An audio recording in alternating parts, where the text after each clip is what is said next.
ميسيو حسام يقدم أسعار الدواجن اليوم الأحد 12 يناير 2025 في مصر.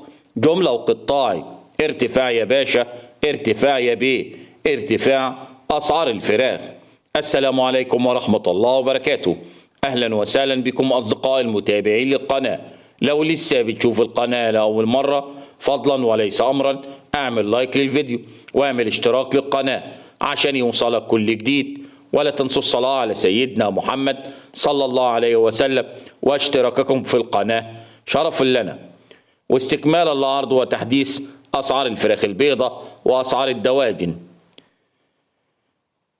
سعر البط البلدي في المزرعة سجل 110 جنيه للكيلو، وفي المحلات 120 جنيه. سعر البط الفرنساوي في المزرعة سجل 70 جنيه، وفي المحلات 80 جنيه للكيلو. سعر البط المولار في المزرعة سجل 80 جنيه، وفي المحلات 90 جنيه للكيلو. سعر البط المسكوفي في المزرعة سجل 90 جنيه، وفي المحلات 100 جنيه للكيلو. سعر السمان في المزرعة 65، وفي المحلات 75 جنيه. سعر الديك الرومي الأبيض في المزرعة 105، وفي المحلات 115 جنيه. سعر الديك الرومي البلدي الأسمر 125، وفي المحلات 135.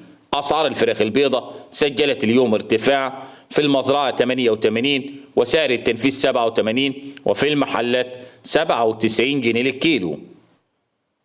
أسعار الفراخ الساسو أعلى سعر 86 وأقل سعر 85، وفي المحلات 95 جنيه.